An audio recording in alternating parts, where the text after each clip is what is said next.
el 1 de marzo siempre está interesado en mantener esta serie de actividades y aún tratarlo de llevar a las diferentes regiones del Salvador, a San Miguel, Usulután, Sonsonate, Santa Ana. Queremos llevar las mismas conferencias a esos lugares. Espero que tengamos éxito. Este día en especial estamos celebrando el Día Mundial del Riñón, que es el 8 de marzo, el jueves. Desde el 2012, el doctor Joe Koppel fundó el Día Mundial del Riñón para levantar conciencia a la población acerca del daño renal. Sucede que hasta muchos años, alrededor del 2010, la enfermedad renal era más frecuente en hombres, pero desde esa fecha ha sido más frecuente o es más frecuente en mujeres, al grado de que la prevalencia es del 14% en mujeres y el 12% en hombres. Entonces, este año se llama Riñón y Mujer. Ya van a ver ustedes el logo bien bonito que tenemos, que lo manda la Federación Mundial, y esperemos que ustedes gocen. Esta jornada va a ir orientada al cuidado que ustedes le deben de dar a la mujer, que muchas veces como que la olvidamos, ¿verdad? La mujer cuesta que llegue a consulta por las múltiples tareas. También quiero mencionarle un hecho bien marcado: las mujeres son las que más donan riñón. Imagínense qué lindo, las mujeres donan más riñones y los hombres son los que más lo reciben. Y los hombres no donan tanto riñón para las mujeres. Entonces, quiero que se den un aplauso ustedes por ser tan lindas.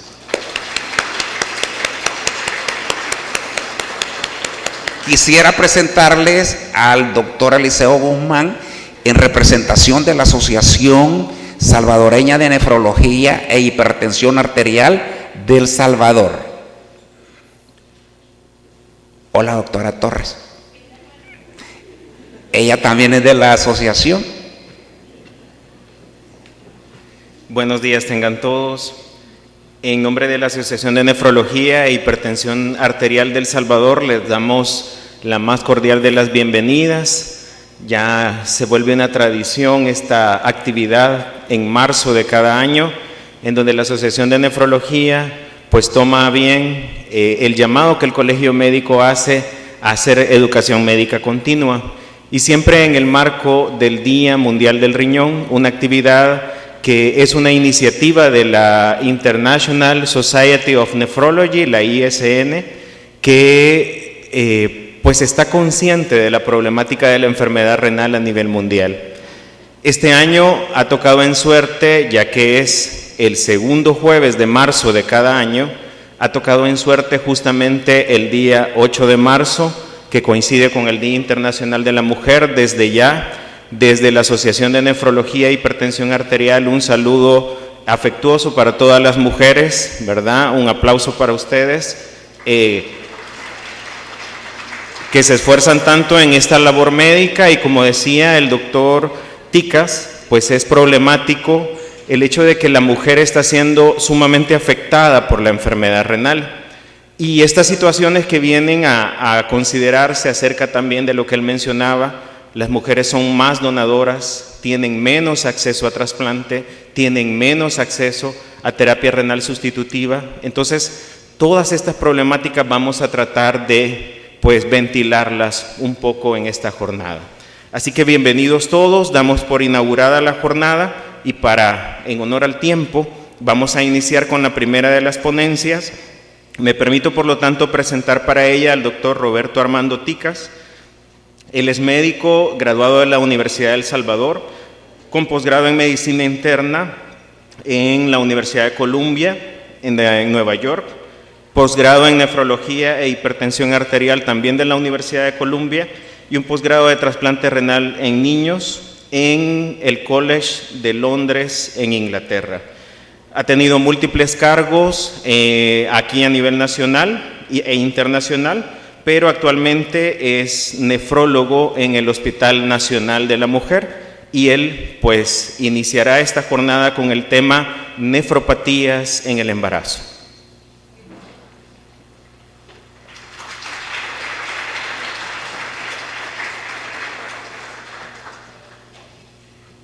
Bueno, buenos días. Usualmente soy yo el que presento a los ponentes. Este es el logo, miren a la mujer abrazándose y tocándose su riñón. Entonces vamos a tratar de desarrollar el tema nefropatías en el embarazo, en donde vamos a establecer la definición, la fisiopatología de las diferentes patologías que nos producen daño a nivel renal, establecer cómo podemos hacer el diagnóstico, conocer el tratamiento y las posibles complicaciones. Hay una mejoría marcada en el pronóstico materno y fetal durante los últimos 40 o 50 años, más que todo porque ginecología, obstetricia y nefrología ha sido capaz de conocer mejor las diferentes enfermedades y se ha mejorado el cuidado obstétrico.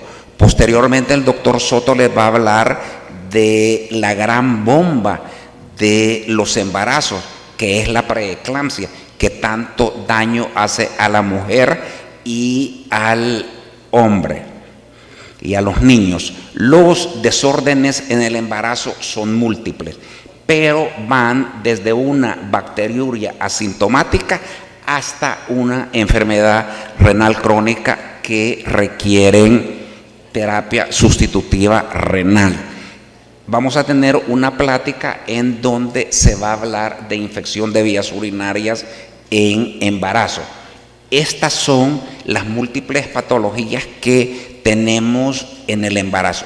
Algunas de las que tenemos en el embarazo: la más frecuente, insuficiencia renal aguda, glomerulopatías, la uropatía obstructiva, la enfermedad renal poliquística, las enfermedades sistémicas como las inmunológicas, el lupus eritematoso, las infecciones de vías urinarias, que la debería de haber puesto por aquí arriba, y enfermedad renal crónica de cualquier etiología. Recuérdense que la etiología de la enfermedad renal crónica en El Salvador es por nefropatía diabética y hipertensión arterial, nefroesclerosis, y la tercera es por glomerulopatías.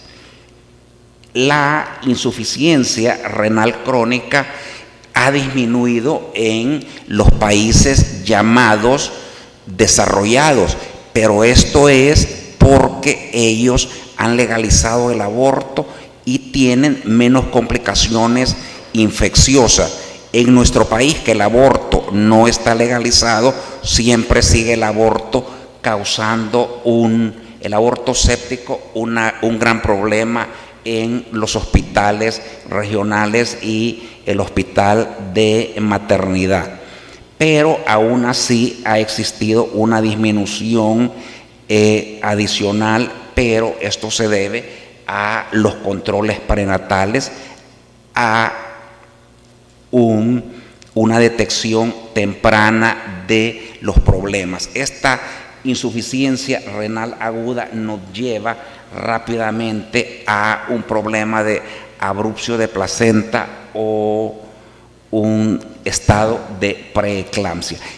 Cualquier anormalidad en el embarazo nos puede llegar a desencadenar preeclampsia. En los países industrializados, el aborto séptico es inferior a 1. Miren ustedes acá, mientras que en nosotros andamos por alrededor del 10 al 12%.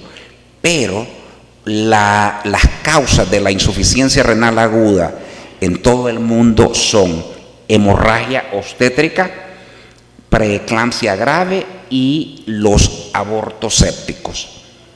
Y estos representan el 95% de las causas obstétricas,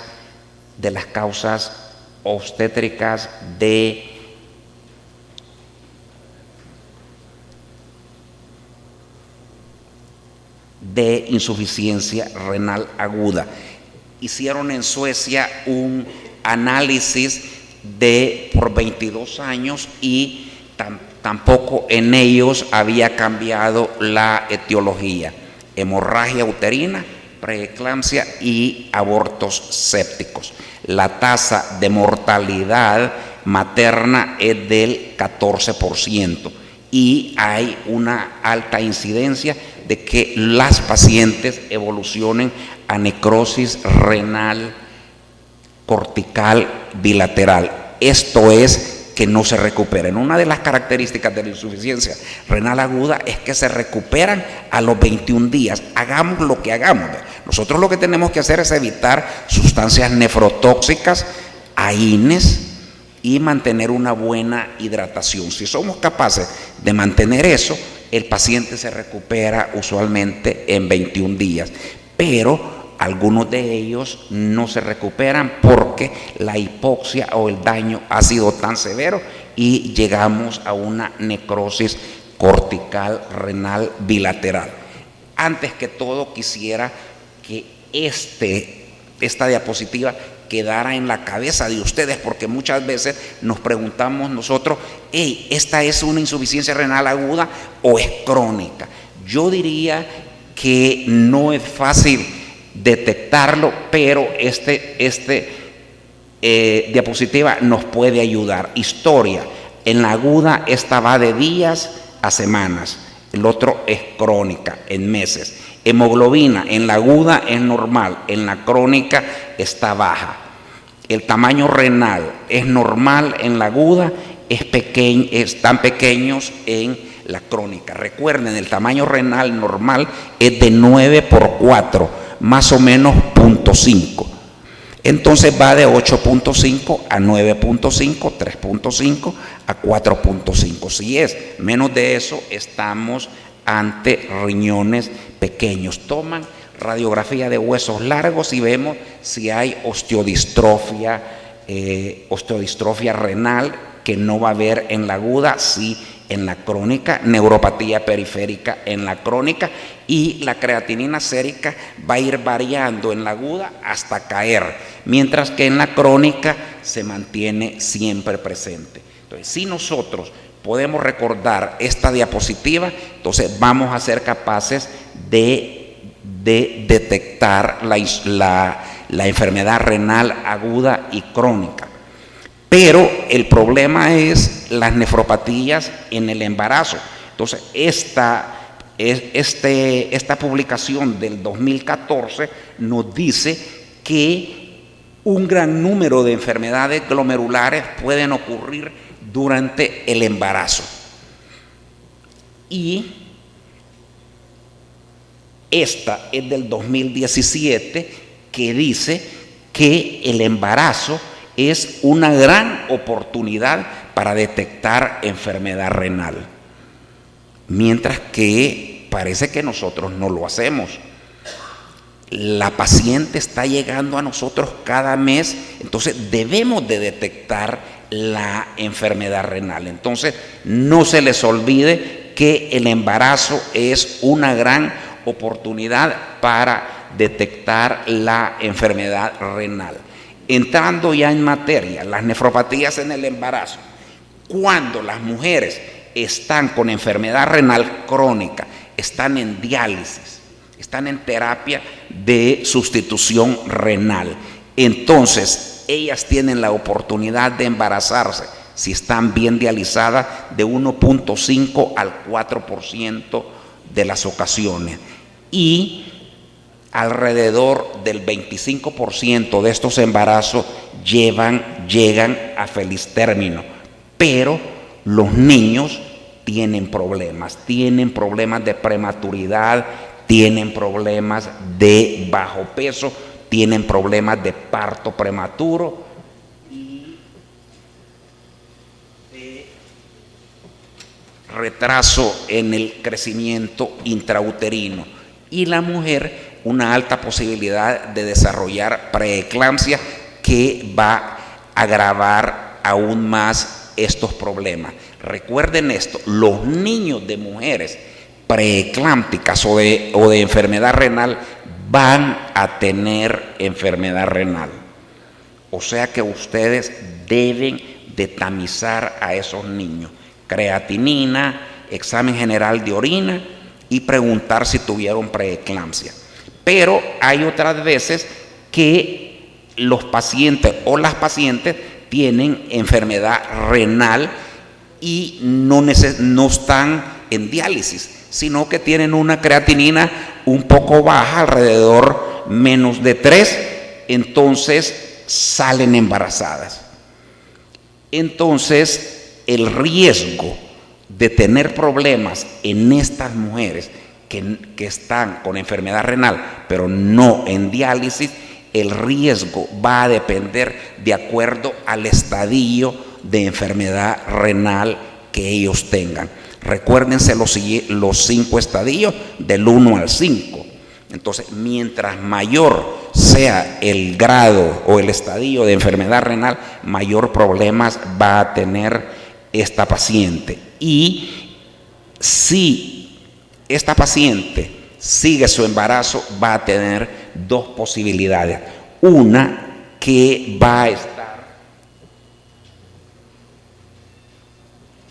no va a estar en diálisis, pero esta paciente va a tener una gran posibilidad, casi el 50%, de desarrollar hipertensión arterial, o 25 dice, de desarrollar proteinuria, y el 50% de empeorar su estado de enfermedad renal. Digamos, ella estaba en estadio 1, ella va a progresar rápidamente a estadios más avanzados.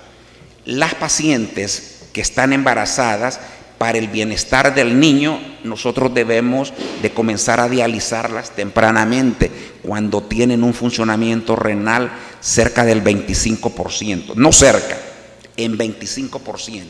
Mientras que en los pacientes y pacientas que no están embarazadas, se dializan con un funcionamiento renal entre 6 y 10. En Estados Unidos lo hacemos con 15 de depuración. Pero en el embarazo, la mujer se embaraza y puede aparecer de nuevo una enfermedad renal, y usualmente es una glomerulopatía. O sea que la paciente no tiene nada y existe una relación, no se sabe cuál, entre embarazo y enfermedad renal. Entonces, la paciente comienza a desarrollar la enfermedad renal temprano, usualmente antes de las 20 semanas de embarazo. Es la glomerulopatía de Novo. Aquí, en este artículo, siempre tenemos que estas pacientes van a tener siempre los mismos problemas con sus niños, ¿verdad? Prematurez, bajo crecimiento, van a llegar a evolucionar a enfermedad renal en algún tiempo. Entonces, estas mujeres, si acaso tienen una depuración de creatinina menos de 70 mililitros por minuto, se van a poder embarazar bien, pero poco a poco va a ir disminuyendo este funcionamiento renal, al grado de que algunas veces llega a 25 y tenemos necesidad de dializarla. Otro factor de riesgo para el embarazo en mujeres que han presentado enfermedad renal de nuevo es que presenten proteinuria, y el grado de proteinuria debe de ser mayor de 1 gramo en 24 horas.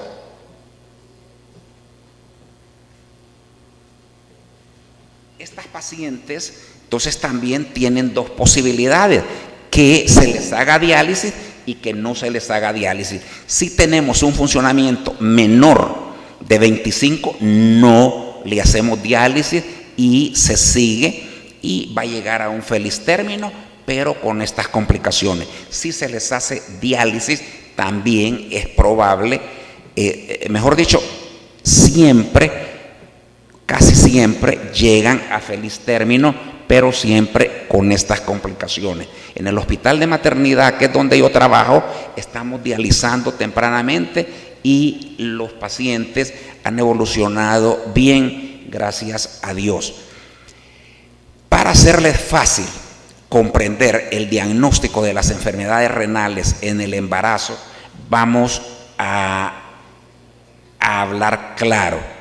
Hay 4 compartimentos en la nefrona: la arteriola aferente, la arteriola eferente, el penacho glomerular, los túbulos y aquí va el intersticio.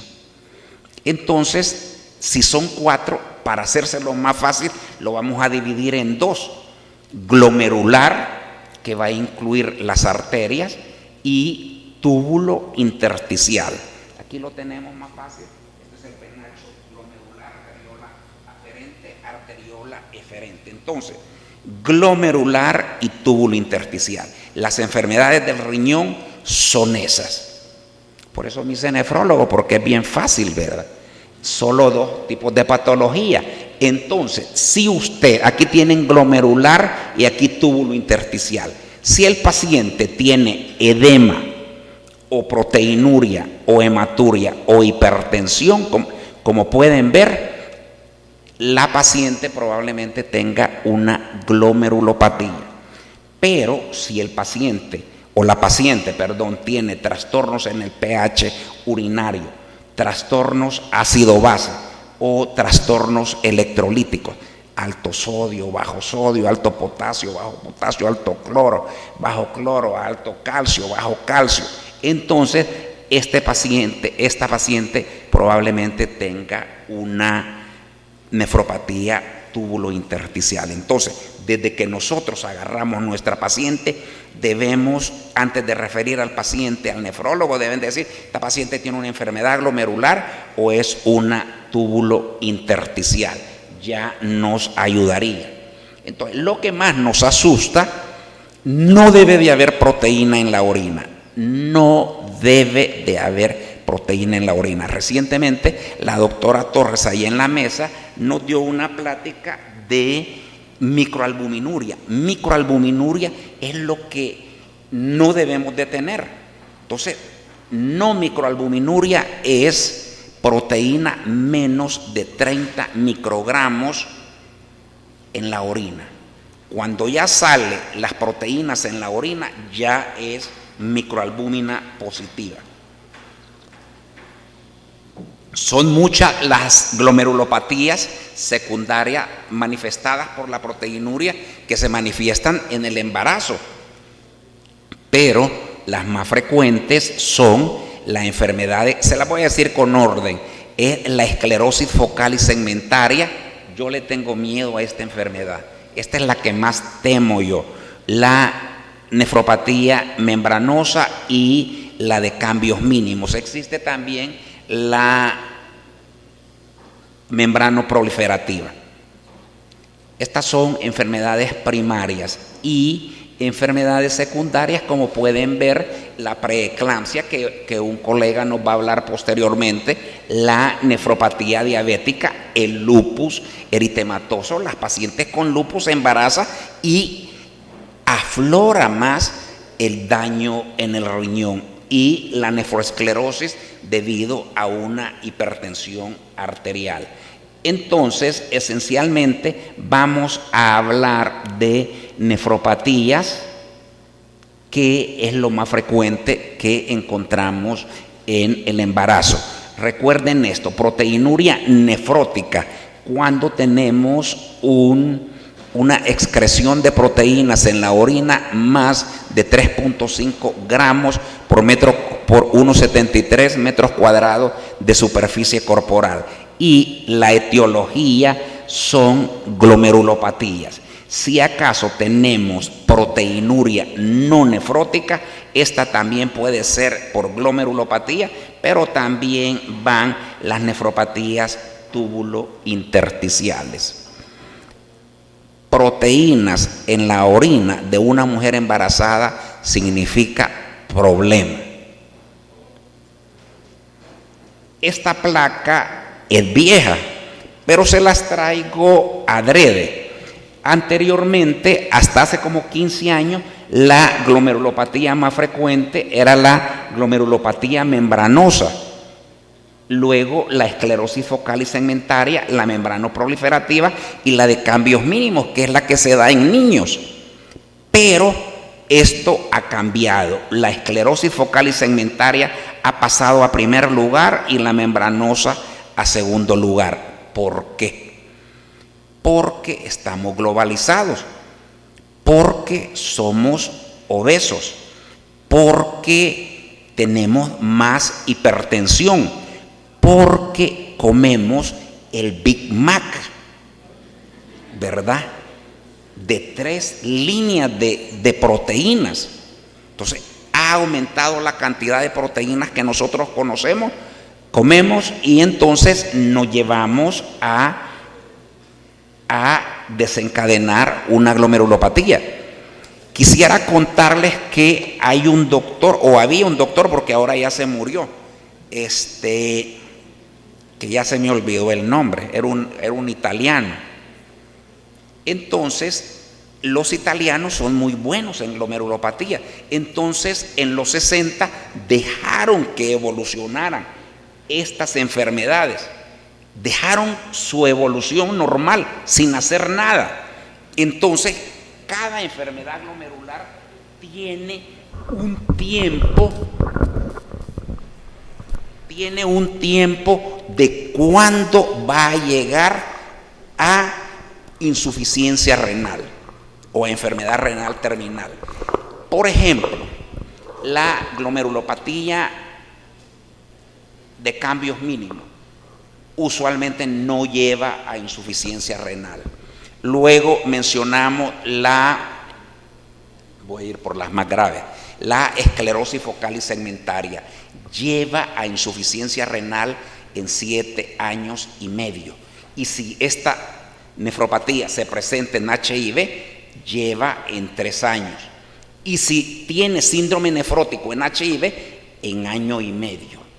O sea que ya tienen cuándo van a llegar. Y la membranosa usualmente llega en unos 20 años. La nefropatía por inmunoglobulina A, que se creía, o la enfermedad de Berger, que se creía que no llevaba a insuficiencia renal, ahora lleva a los 25 años. Entonces quiero hablarle de la más temible glomerulopatía que se presenta en pacientes embarazadas, la glomerulosclerosis focal y segmentaria. Aquí se ve que es más frecuente en hombres hispanos y morenos. Sin embargo, se presenta en nuestras mujeres, probablemente por ser hispanos, y el 50% se presenta como síndrome nefrótico y el otro 50% con proteinuria no nefrótica.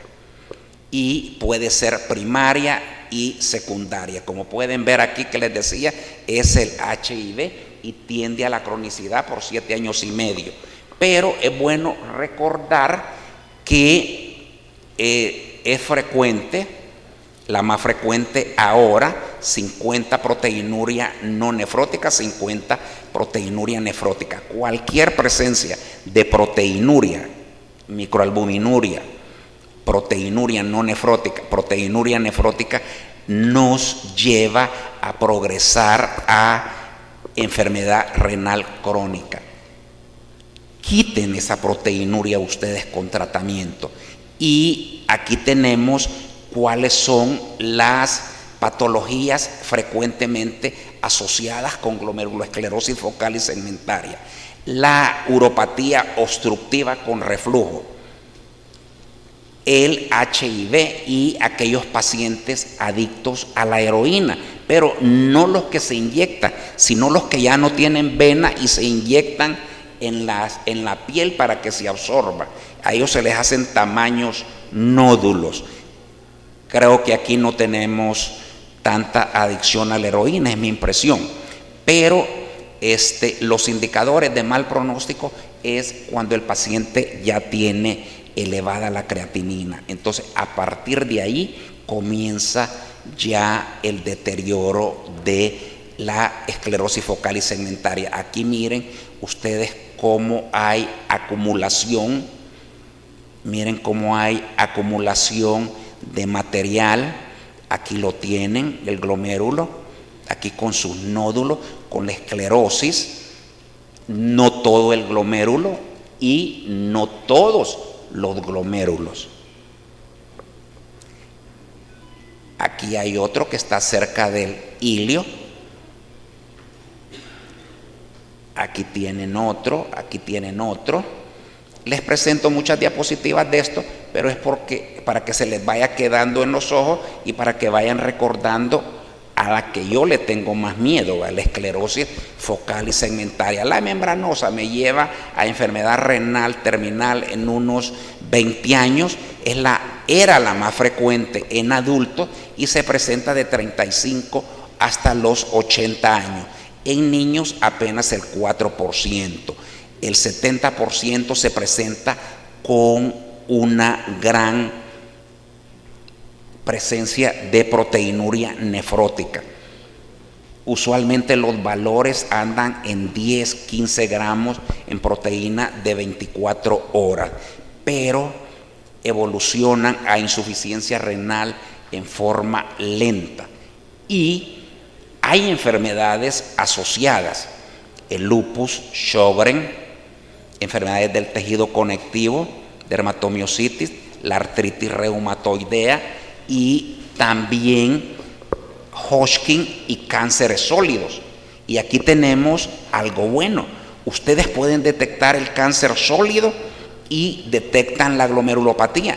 Ustedes tratan la enfermedad primaria, que es el Hodgkin o el cáncer sólido, y entonces la glomerulopatía membranosa desaparece con el tratamiento que le han dado al cáncer.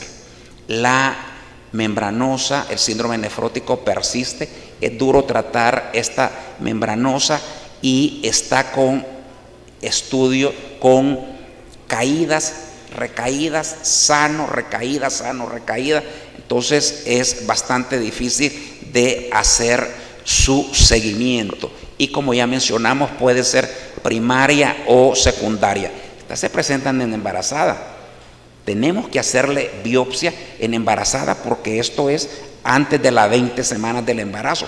Cuando es después de las 20 semanas, muchas veces tenemos problemas porque no la podemos diferenciar si es una preeclampsia. Entonces yo usualmente les hago biopsia y así hago el diagnóstico diferencial. También se asocia a hepatitis B y C, a malaria, lepra, filariasis y esquistosomiasis. Busquémoslo cuando tengamos todas estas patologías inflamatorias e infecciosas, son frecuentes en nuestro país. Busquemos el examen de orina. No creamos que con 15, 30, 125, 300 miligramos por DL de proteína es benigno. No es benigno, es manifestación de enfermedad renal crónica. Y aquí tenemos un glomérulo. Este es la célula endotelial, este es el endotelio, esta es la membrana basal y estos son los podocitos, como que fuera una mano sobre el capilar. Pero cuando tenemos una glomerulopatía membranosa, obtenemos daños, acuérdense, en subendotelio, membrana basal y espacio subepitelial. Aquí lo tenemos en el espacio subepitelial, como pueden ver. Y estudio de inmunofluorescencia, pero los patólogos son tan buenos que son capaces de ver buenas de doble contorno en los capilares, y así nos hacen el diagnóstico de una glomerulopatía membranosa. Aquí están los dobles contornos y así es como se ve. Miren cómo se ve el daño, muchas veces irreversible, pero evoluciona lento, ¿verdad? Pero no solo por eso la debemos de dejar que progrese, siempre hay que tratarla. La glomerulonefritis o glomerulopatía membranoproliferativa también es mala, lleva a insuficiencia renal, enfermedad renal crónica en 12 años, y el 50% se presenta con síndrome nefróticos. Y recuérdense que ahora ustedes no deben de mandar la colección de orina de 24 horas para la determinación de proteína. Con solo que ordenen proteínas y creatinina en orina al azar y hagan la división proteínas entre creatinina, y el resultado es proteína de 24 horas. Eso es en cualquier tipo de paciente, hombres y mujeres, menos en mujer embarazada. En mujer embarazada sí se debe de hacer la colección de orina de 24 horas. Y la membranoproliferativa también se asocia a hepatitis, ABC y a cánceres, más que todo leucemia. Y se asocia a otras enfermedades, proteinuria marcada, sin embargo menos marcada que en las anteriores, y se asocia a lupus, hepatitis, VIH y a infecciones crónicas. Y tenemos varios tipos, tipo 1, tipo 2 y tipo 3, depende de dónde estén los depósitos que han llegado a posarse para destruir el riñón. Unos son subendoteliales, si se acuerdan dónde, ¿verdad? Los depósitos densos intramembranosos y los otros depósitos subepiteliales. Yo tenía la impresión de que era la combinación entre la 1 y la 2, y aquí está, ¿ve?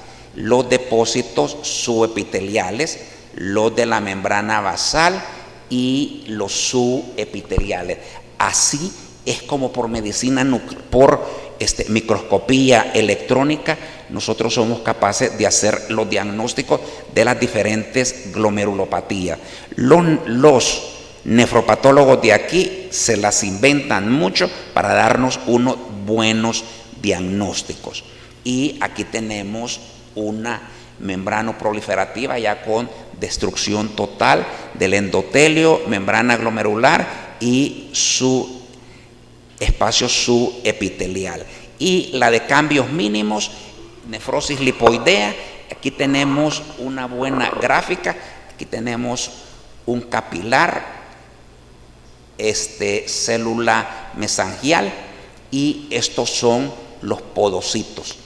Entonces, en la de cambios mínimos, en el microscopio de luz se ve normal el glomérulo, pero los podocitos están alterados. Aquí está cómo se ve endotelio, membrana basal, podocitos. Aquí está el glomérulo. Y cuando se daña por la membrana proliferativa, miren ustedes, esta es normal, como que fuera la mano que ya les dije. Entonces aquí tenemos ya el podocito, y el podocito está destruido y es incapaz de detener toda la filtración de proteínas que se ve en esta glomerulopatía de cambios mínimos. Esta nos produce una proteinuria extrema, ¿verdad? Yo he visto proteinurias hasta alrededor de 24 o 25 gramos en orina de 24 horas, pero responde bien a tratamiento. Aquí lo pueden ver, glomérulo normal. Y ahora vamos al tratamiento. Entonces, antes del embarazo, si el paciente o si la paciente tiene enfermedad renal, usualmente se aconseja que se embarace hasta unos 6 meses, hasta después de haber terminado el último tratamiento que se le dio de la glomerulopatía, y se le hace ver que puede complicarse durante su embarazo. Las presiones deben de ser normales. Acuérdense que todo eso ha cambiado ahora debemos de mantener la presión 120/80, pero todavía no han venido los diferentes editoriales para ver si es cierto que nosotros debemos de seguir esos parámetros. Se les puede iniciar una dosis baja de aspirina de niños, o se les puede dar calcio, carbonato de calcio, vitamina D. Con esto probablemente evolucionen menos a enfermedad renal crónica, o que se les deteriore más el estadio de la enfermedad renal. Y aquí tenemos que antes del parto, el paciente debe de tener la biopsia renal y debe de recibir su tratamiento con corticosteroides, que no nos daña el bebé y nos puede ayudar para madurar la membrana pulmonar. Entonces nosotros administramos entre 1 a 2 miligramos por kilo, la seguimos cada 2 semanas, siempre con la proteína de 24 horas. Y postnatal ya las tratamos como que si fuera cualquier persona común y corriente, y mejor, ¿verdad? Ya tenemos más posibilidades de utilizar otros medicamentos. Y el manejo de la enfermedad renal, además del tratamiento para combatir la específica glomerulopatía, si el paciente necesita diálisis, son exigentes. Aquí dice que se puede hacer cuando tiene una depuración abajo de 20, con una creatinina entre 3.5 y 5. Pero cuando el paciente se complica, miren hasta cuántas horas de diálisis, de hemodiálisis necesitamos, hasta 20 horas. O sea que debemos de darle 4 horas 5 veces al día y a la semana, y más que todo cuando estos pacientes tienen polidramnios. Entonces, al tener polidramnios, nosotros debemos de hacer una ultrafiltración más adecuada, porque el polidramio nos trae problemas durante el parto. Entonces, comenzar desde temprano, una filtración de 20-25, y podemos llegar hasta 20 horas de diálisis. Cuando yo les propongo a las pacientes que hagamos 20 horas, no les gusta mucho, porque ustedes pueden saber que estas pacientes vienen de todo el país.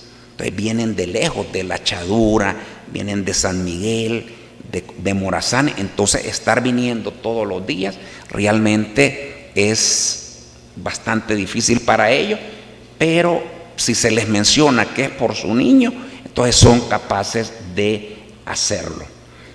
Entonces, cualquier pregunta o comentario que tengan, esto es lo que les traía, así que se los agradezco.